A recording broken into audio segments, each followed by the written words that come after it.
आप सब साथियों ने देश को बहुत निराश किया, क्योंकि आपकी सोच की मर्यादा देश समझ पा रहा है। और उसको बार बार दर्द होता है कि ये दशा है इनकी सोचने की मर्यादा इतनी है।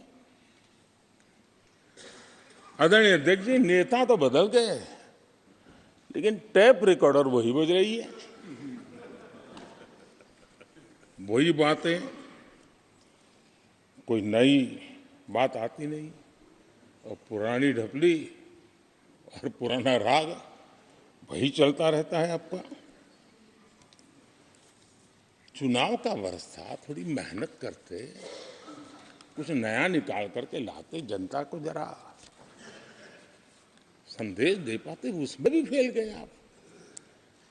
चलिए, ये भी मैं सिखाता हूं।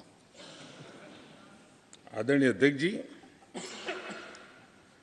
आज विपक्ष की जो हालत होगी ना, इसकी सबसे दोषी कांग्रेस पार्टी है।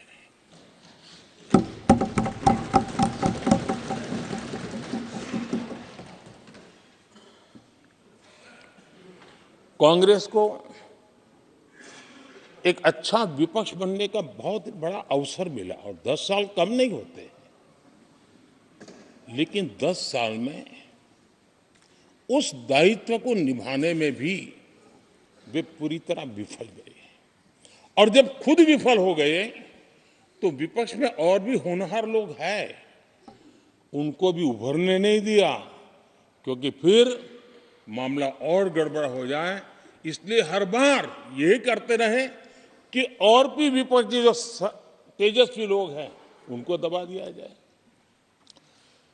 हाउस में कई यंग हमारे माननीय सांसदगण हैं, उत्साह भी उमंग भी है, लेकिन अगर वो बोलें, उनकी छवि उभर जाए तो शायद किसी की छवि बहुत दब जाए।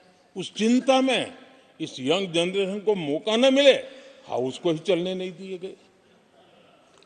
यानी एक प्रकार से इतना बड़ा नुकसान कर दिया है, खुद का भी, विपक्ष का भी, संसद का भी और देश का भी।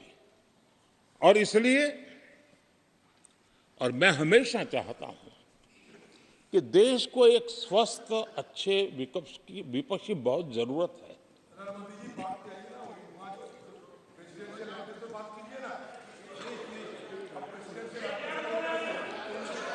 देश ने जितना परिवारवाद का खामियाजा उठाया है, और उसका खामियाजा खुद कांग्रेस ने भी उठाया है। अब अधीर बाबू की हालत हम देख रहे हैं, वरना ये समय था संसद में रहने का, लेकिन परिवारवाद की सेवा तो करनी पड़ती है।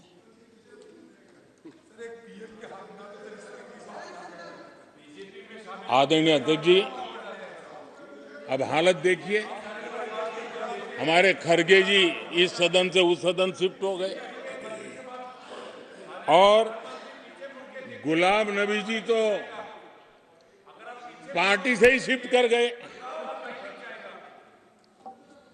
ये सब परिवारवाद के भेंट चढ़ गए। एक ही प्रोडक्ट बार बार लॉन्च करने के चक्कर में कांग्रेस की दुकान ताला लगने की नौबत आ गई है। और ये दुकान हम नहीं कह रहे, आप लोग कह रहे हैं। आप लोग कहते हैं दुकान खोलिए, सब जगह पे बोलते हैं, दुकान को ताला लगने की बात आई।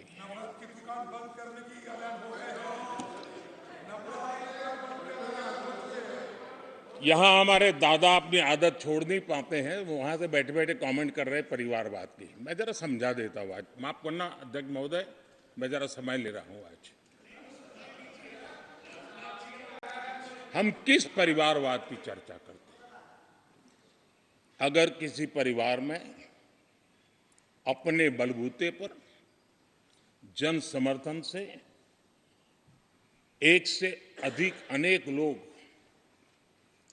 अगर राजनीतिक क्षेत्र में भी प्रगति करते हैं, उसको हमने कभी परिवारवाद नहीं कहा है। हम परिवारवाद की चर्चा वो करते हैं जो पार्टी परिवार चलाता है, जो पार्टी परिवार के लोगों को प्राथमिकता देती है, जो पार्टी के सारे निर्णय परिवार के लोग ही करते हैं, वो परिवारवाद है। न राजनाथ जी की कोई पॉलिटिकल पार्टी है, न अमित शाह की कोई पॉलिटिकल पार्टी है। और इसलिए जहां एक परिवार को पार्टियां लिखी जाती हैं, वो लोकतंत्र में उचित नहीं है।